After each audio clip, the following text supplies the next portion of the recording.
Welcome to the Successful Nonprofits Podcast. I'm your host, Dolph Goldenberg, and my friends. Today's episode, we are going to be talking about crafting stories that fuel your capital campaign with Whitney Anderson.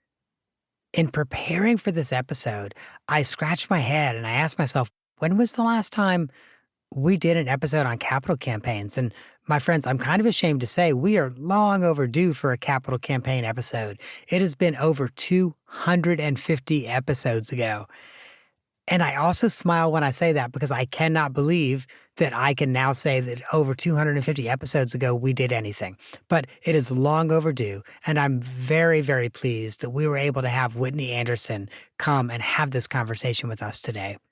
When I did my research on Whitney, there's one thing that stands out in her 12-year journey from college freshman to PhD.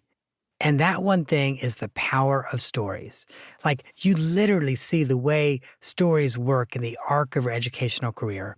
Her undergrad is in PR and also in English. And then in grad school, both master's degree and PhD, she went on and studied communications. And not surprisingly, there's also one thing that stands out in her career since college.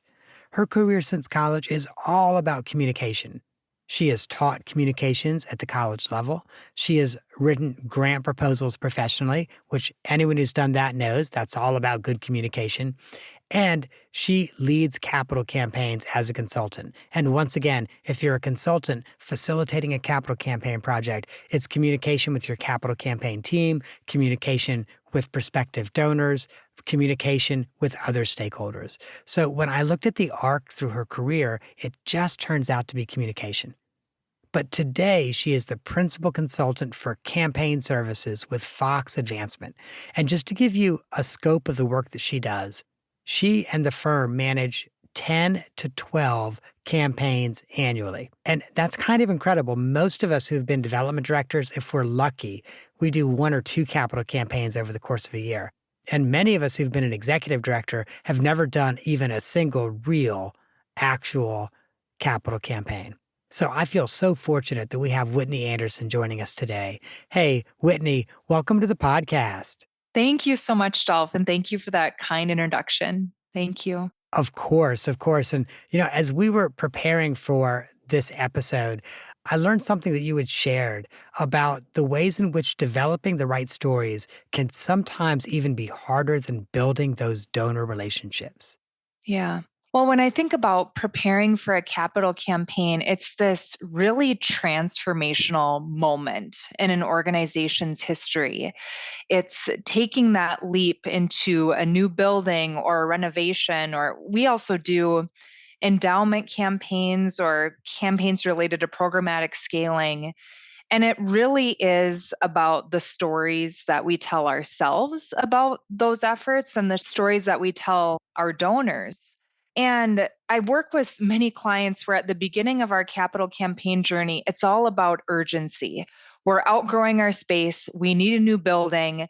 We have to accelerate this as much as possible. And my thought is always, let's try to take this a little bit slower. Let's really think about the different dimensions of this story, because some donors relate to the idea that we need cold, hard physical space to do what we're doing. Absolutely, that's a necessity. But we think about impact too. How is this space going to increase our impact? How is it going to lead to a different future for our organization? So I always think about, the head story and the heart story, and how we tell that to our donors. That really does take some time. So I think just the pacing of any capital campaign effort needs to take into account that story building that needs to happen. So let's unpack that story building. What are those initial first building blocks of our capital campaign story?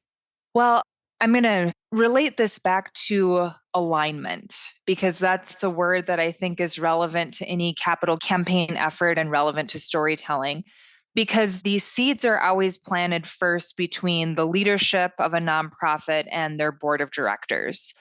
So, how are those conversations happening between staff and board?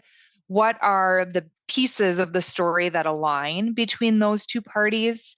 What are the pieces where it just doesn't quite feel right? You know, how you're in meetings sometimes and it feels like you're getting closer to a conclusion that everybody feels good about, but you're not quite there. You need more conversation, you need more unpacking. So I think the story starts with some key messages that are developed between board and staff. So I always go back to the elevator speech, which I know some people love and some people hate. It's kind of a polarizing thing, but would there be some similar messaging between the board and the executive director if they were both describing the campaign and what they were trying to achieve in 30 seconds? That's where I start, and it kind of builds from there. We'll probably be talking about case statements at some point in our conversation, but you can't get to the point where you're writing this beautiful glossy brochure that describes your effort until you achieve that alignment between board and staff. So I'll stop there, but I think that's where it starts, and then there are other steps that come after that. In sharing the importance of that alignment, you talked about the fact that some people love the elevator speech and some people hate it. Now, I'm actually going to ask you to take a stand. So, where do you stand on that? I love it. I am a person who is always thinking about how to refine my own messaging, whether it's presenting to clients. I do a lot of presentations where the expectation is to pack a lot of information, valuable information, into a short amount of time. So I have been working on elevator speeches in so many different contexts across my career, and I always find it to be a valuable exercise. I know for different people, elevator speech means different things. So, for you, does that mean like a speech that someone gives verbatim, like, okay, there's 48 words and I've memorized all 48 words? What does it mean? Oh, that's such a good question. And I'm shaking my head, which I know none of you can see. But no, I think elevator speeches need to be authentic. Hmm. They need to feel natural coming off the tongue for an executive director or for a board member, for anyone who's involved in the campaign. But what we don't want is a wide spectrum of ideas about the campaign that are being put out, because then we're at risk of that lack of alignment with different people hearing different things about the effort. So I generally think, 3 to 4 core concepts about why this project is incredibly important, and one of those concepts can be a personal connection to the organization, which is going to be very different for everybody who's giving that speech. The others can be a little bit more standard, more prescribed, but there needs to be ownership in any good elevator speech. So, walk me through this process then. So, you come up with a few concepts. How do you make sure that everyone participating in the campaign actually has the right elevator speech? Well, I think, having some good facilitated conversations in the early stages of the campaign to figure out what is this little cluster of ideas that we're all on board with. There's consensus around those. And then what I've done is build out a toolkit where it will have some sample language, which again, coaching on the fact that this is sample language and something that should be customized for each person delivering it, and also thinking about the audience, because that's so key to the elevator speech as well. It's not just having the confidence and the ownership in that speech to give it in different ways as you're talking to different people. It's also understanding what is the end goal of that conversation. Early on in the campaign, you're cultivating donors, you're getting the word out, you're building awareness around this effort. That's a very different elevator speech than what comes out in the latter stages of the campaign. So I've worked with many volunteers who at least like to have something to start from. And I know that I'm like that as well. If I have some text that I can read and then make it my own, that's a much easier starting place than having a blank sheet of paper. And how do you help those volunteers and those staff members kind of rehearse and fine tune and perfect their elevator speech? I like to go back to the basics for this. When I was in high school, I participated in speech and debate and spent many weekends practicing in front of cement walls in high schools around the state of North Dakota, where I'm from, really making sure that I sounded the way I wanted to sound. I was practicing that speech, knowing that it was going to be a little bit different when I got in front of my audience, but I actually heard my voice saying the words.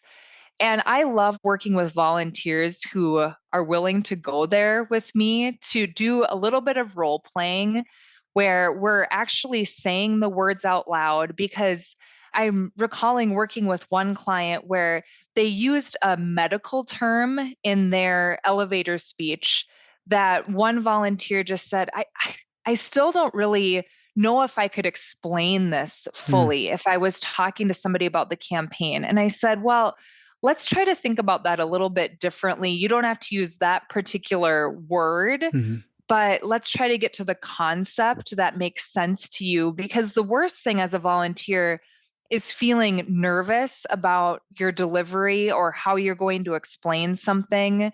So I always encourage talking out loud, ideally to a colleague or to a consultant if they're willing to do that with you, so that you can hear and feel how that content sounds. okay, okay. And in what ways is your elevator speech, which is what, 30 seconds long, 45 seconds long, something like that, how is it different from your case statement?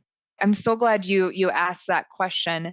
I think of the elevator speech as, if you think of a wheel of all of these different spokes being part of the overall campaign strategy, it's one of those spokes of the wheel where if you're put in a situation at a dinner party or a gathering where that inevitable question comes up, what are you up to? What's going on in your life? And you think, oh, this is the perfect opening for me to talk about this nonprofit that I'm so passionate about.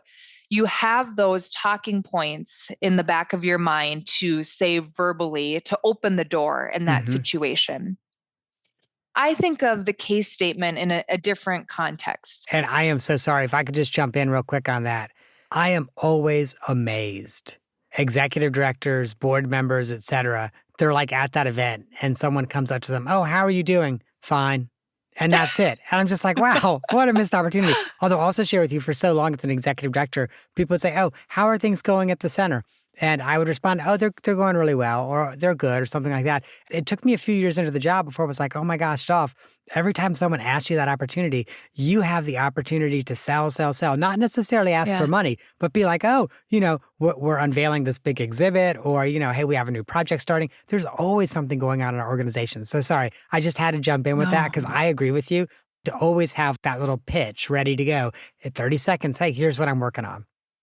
Right. I agree with you. And I think, working in the nonprofit sector, that there's always so much going on. And there's always so many thoughts running through your mind, but just realizing that I actually have a few talking points that I could use in that situation. It's a good thing to fall back on. So I'm so sorry I interrupted you. You were going on to No. explain how your case statement is different. Yes.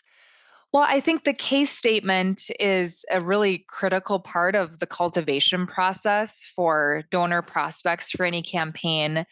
But I'll take it in sections. Again, going back to that wheel analogy with the campaign case statement being one of the spokes. Typically, what I'm accustomed to doing is starting with a testing case statement in a feasibility study early on in the campaign where you're still figuring things out. You're figuring out what the goal is going to be.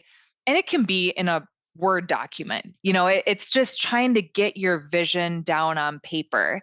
And again, thinking about, what are the practical reasons for doing this for those people who really hone in on that?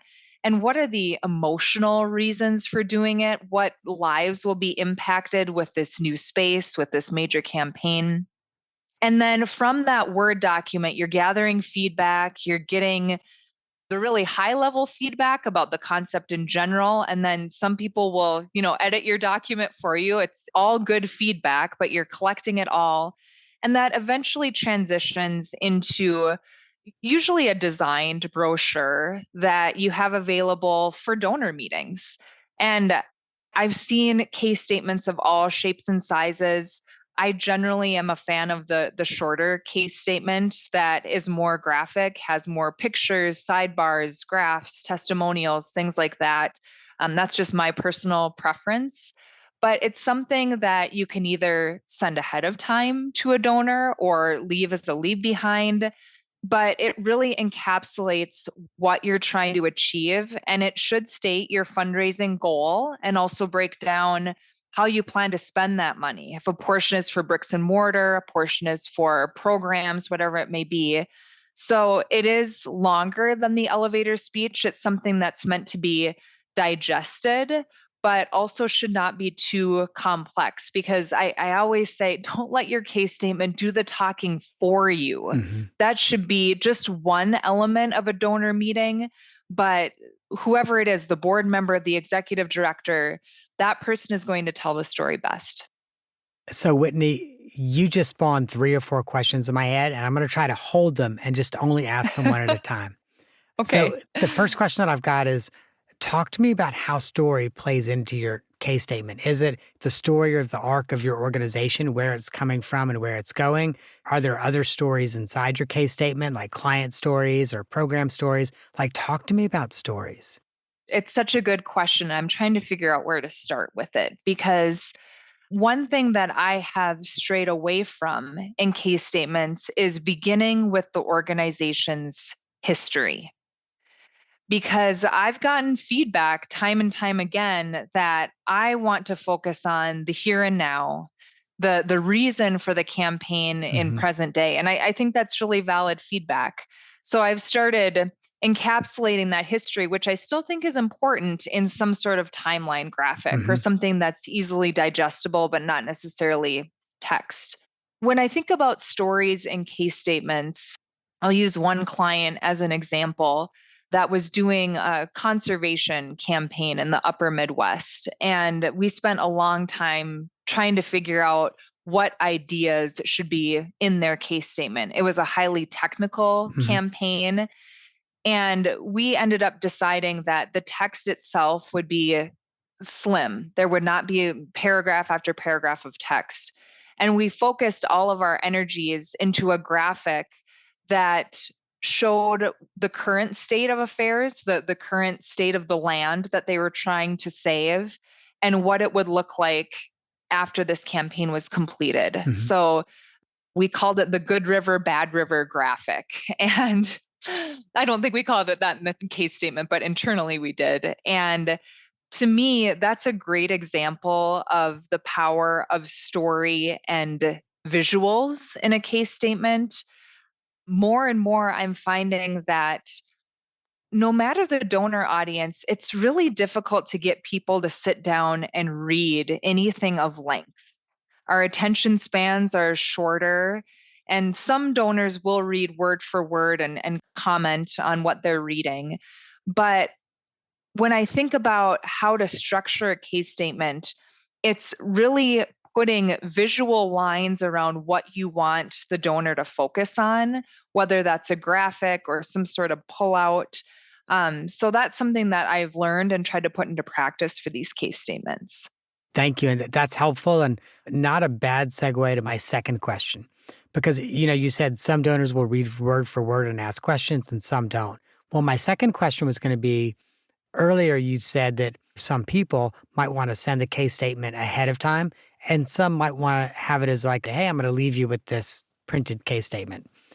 Once again, I'm going to ask you to take a stand. Is there one way that you think is a better way than the other? I would say as a leave behind, that would be my preference for every meeting, because you want to use that case statement as a tool during the conversation. If there's something that could be pointed to, or more and more, our clients are having meetings over Zoom with their donors. So we're designing cases not only to be printed physically, but also to be shown on the screen. So you can even use your tools on your computer to draw circles around something that you want the donor to pay attention to. That is really effective. And then you can leave the case for the donor to look over in more detail. The only time I would recommend sending it in advance is if you know you have a very limited amount of time. This happens sometimes with CEOs or just really busy people in general, where their expectation is that there's something to read beforehand and they come prepared with questions. That flips the script in the meeting a little bit. I don't think it's quite as powerful, but sometimes it is a necessity based on the amount of time you have. And in those very few cases when the person's executive assistant says, no, really, they need a pre-read, do you send it with any note or anything like that, or no? Do you recommend that people just pop it off by email or in the mail? Depending on what the focus of your meeting will be, oftentimes we know we should know in advance if there's a particular program or focus area of the campaign that is going to be of special interest to the person who's going to be in the meeting. I might point them to that direction within the case, say, please pay special attention to this section on page 2 that's going to be relevant to the person who we're talking to. But also, if there is something that is not captured in the case that is sort of a hot off the presses piece of news about the organization, that's always a good thing to share in advance. If you're compelled to send the case, say, this is another value add. This is a place where the organization has been in the news, or I know you love that this particular program that provides food in the community. Just recently, this food drive collected X pounds of food, something like that, to really let the person know that you've done your homework on them and you're keyed into their interest. Got it. Thank you. And so, as you think about all the case statements you've seen, and I bet a lot of case statements that you walk in and the organization's already created a case statement, like, oh, look, we already have a case statement. What are some of the biggest misses or issues that you see in case statements? Too much text, too long. What's too much text? Because, and I'll say, like, I'm a reader and a writer. So for me, 10 pages is not too much, but for most people it is. So what's too much text? I would relate it not so much to length and overall pages, but consecutive blocks of text that are not broken up by images, by sidebars. That's something with visual interest. Okay, so too much text, too long. What else? What are some of the biggest misses? Most cases that I read do not have enough heart in them. We know that people are driven to make decisions for very different reasons, and some donors are much more analytical than others. But I think when approaching a capital campaign, there can be this coldness about a building. And it gets back to something I mentioned earlier. What impact will this building allow an organization to make? And I happen to be a fan of just short quotes from people who are participating in the program, people who really believe in what this new building or renovation will do for the organization. So sometimes there are a lot of statistics in case statements. A lot of people love to see renderings, and I think that can be a value add in a case statement. But couple that with what's actually happening in the space. How does it compare to the current state within the organization, and what's going to be different when this campaign is completed? Hmm. Yeah, that is a powerful story. That this is what's going to be really different. Is there one other miss we should talk about before we take a quick detour to the off the map question? This is sort of a basic one, but a really important one. If somebody wants to make a gift, who do they contact to do that? So just closing out the case statement or having somewhere in there email, phone number, an easy way to get in contact with the development director or the executive director. Now, most people who you're talking to will be able to quickly Google that information, or they have an existing relationship with those people.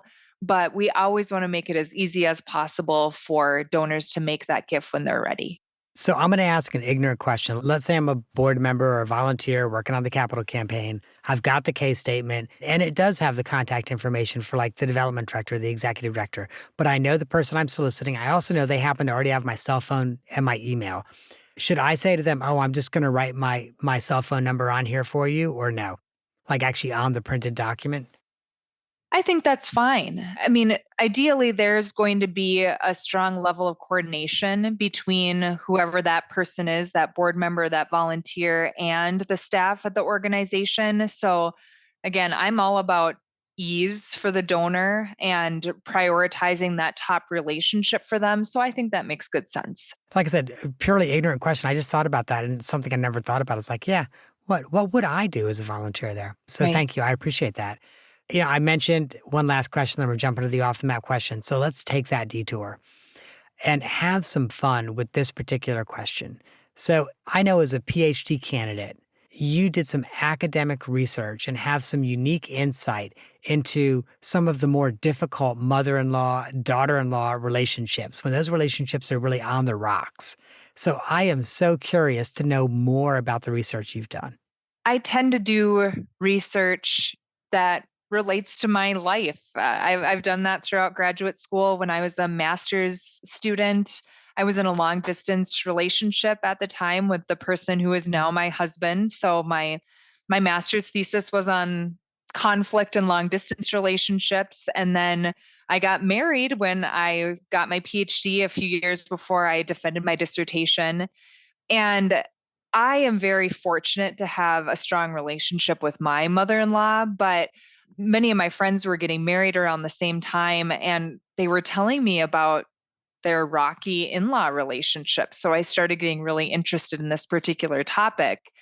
And I put out a call for people to self identify as having a problematic mother in law relationship. So I interviewed daughters in law who self identified that way. And had no problem finding participants in the study. Let's just say that. I had people come out in droves saying that they wanted to talk to me about their mother-in-law relationship. And what I was trying to isolate are these particular turning points or memorable moments, milestones in anyone's life that spiked tension with mother-in-law relationships. And some of them, are probably not too surprising. Things like the daughter-in-law and her then boyfriend would choose to move in together or sort of violate some sort of social norm in the eyes of the mother-in-law. There was a lot of talk about family rituals. And if the daughter in law had a different upbringing, as most do, with their husband, how there was just rockiness and even navigating how do we do Christmas as part of this new family. So, another layer to this is really understanding, do all mothers in law see their daughters in law as family? And the answer is no. There are very different conceptions of family, and many women who I talked to said their mother-in-law had told them that they did not consider them part of their family. So, No. yeah. Yeah, it was tough research to conduct. I think these were hopefully cathartic conversations for the women who I talked to, but I found out some really tough things about navigating these relationships. Wow, I know before we hit record, I share with you, my husband Frank and I have been in a relationship for 17 years. And that means I've Mhm. been in a relationship with his parents for about 16 of those years. And the first few years with my mother in law were not the easiest relationship years ever. So that's Yeah. one of the reasons I was so fascinated by that. But I'm actually super, super grateful that we have a really good relationship now. But those first few years, Mhm. that's also why I said no, because like I think had you asked me in my first few years, she probably did not think of me as family, but at some point I became like the rock in the front yard that would not be moved. And and now I'm the rock that's family. Yeah. Oh, well, I'm glad that it's coming around for you. I like that analogy, the rock that can't be moved. Yeah. I was eventually. I think there's like, well, okay, it's not going anywhere. So we're just gonna have to embrace it. We're gonna have to Yeah. cut the grass around it and embrace it. But anyway. Well, Whitney, thank you so much for joining us today. And, it's always important to me that our listeners know how to reach you.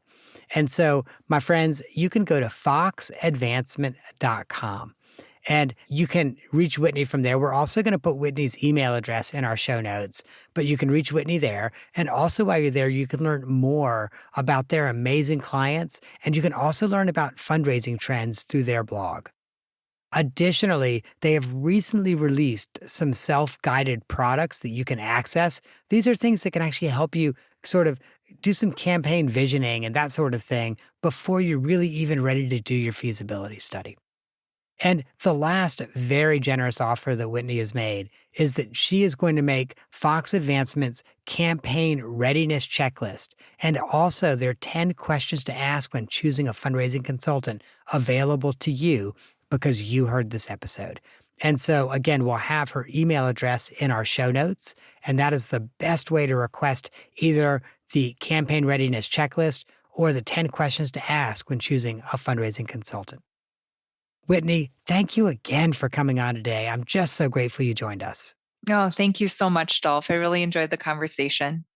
And my friends, one of the other things I am always grateful for is when you subscribe, rate, or even better, write a review and share this podcast. So please, if you have not done one of those things yet, take the next step in our relationship. Please subscribe, rate, review, or share this podcast. And as I always do, I want to leave you with two other episodes that you should consider. I mentioned that it had been over 250 episodes since we talked about capital campaigns. And the last one was episode 39, Successful Capital Campaigns with Andrea Kilstead. Now, I also have to share with you that's not available on the stream. So if you listen on Spotify, iTunes, etc., it's not available. And the reason is the episodes up to episode 50 really did not meet what's now our audio standards. So we took them off the stream, but you can actually go to our website and stream it directly from our website. So go to successfulnonprofits.com, and if you can bear the bad audio, listen to episode 39. And also, I want you to consider episode 165. That was with Patton McDowell, 4 tips for efficient and effective fundraising. That, my friends, is our show for this week. I hope that you have gained some insight to help you and your nonprofit thrive. And hold up, folks. I've not done what the lawyers make me do yet. Remember, I'm just a podcast host, not an accountant or a lawyer. And this show and the consulting practice don't deal in tax, legal, or accounting advice. For those serious matters, track down a certified professional in your area and leave the podcasting and nonprofit consulting to me.